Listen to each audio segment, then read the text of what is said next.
સુરતના કાપોદ્રા વિસ્તારમાં માનવતાને લજવતી એક ઘટના સામે આવી છે, જ્યાં એક હેવાન પતિએ જેલમાંથી છૂટ્યા બાદ પોતાની પત્ની ઉપર મિત્ર સાથે મળીને સામૂહિક બળાત્કાર ગુજાર્યો અને ત્યારબાદ જાનથી મારી નાખવાનો પ્રયાસ પણ કર્યો હતો. કાપોદ્રા પોલીસે આ ગુનામાં ગણતરીના કલાકોમાં જ મુખ્ય આરોપી પતિ સહિત તેના 3 મિત્રોની ધરપકડ કરીને ઝડપી કાર્યવાહીનો દાખલો બેસાડ્યો છે.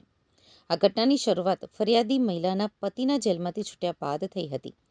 આરોપી પતિ, જે અગાઉ 26 જેટલા ગંભીર ગુનામાં સંડોવાયેલો હોવાનું સામે આવ્યું છે, તેને શંકા હતી કે તે જેલમાં હતો ત્યારે તેની પત્નીને કોઈ અન્ય વ્યક્તિ સાથે સંબંધ હતો. આ શંકાના કારણે તેણે પોતાની જ પત્ની ઉપર અમાનવીય અત્યાચાર ગુજારવાનું કાવતરું રચ્યું હતું.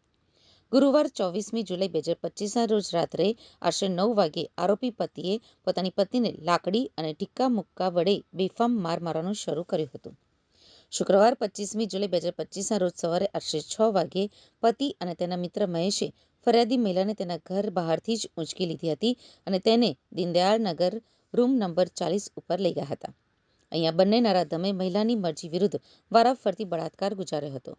એટલેથી જ તેમની ક્રૂરતા અટકી ન હતી. મહિલાને જીવથી મારી નાખવાના ઈરાદે નળિયા વડે તેના માથાના ભાગે આડેધડ ઘા માર્યા, જેના કારણે મહિલા ગંભીર રીતે ઈજાગ્રસ્ત થઈ હતી. સામૂહિક બળાત્કાર અને માથામાં ગંભીર ઈજાઓ પહોંચાડ્યા બાદ પણ આરોપીને સંતોષ થયો ન હતો. પતિએ કચ્યો ઉર્ફે વિજયને બોલાવ્યો હતો.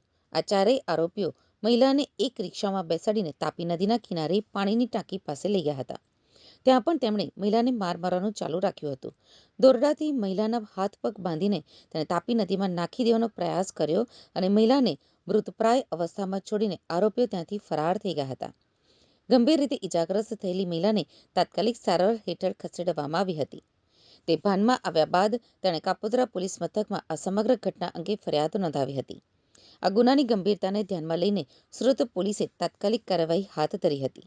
કાપોદ્રા પોલીસે સર્વેલન્સ ટીમ સહિત અલગ અલગ ટીમો બનાવી આરોપીઓના સંભવિત લોકેશન મેળવ્યા હતા. સર્વેલન્સ ટીમે ગુનાને અંજામ આપનાર ચારેય આરોપીઓને ગણતરીના કલાકોમાં શોધી કાઢી તેમની ધરપકડ કરી હતી.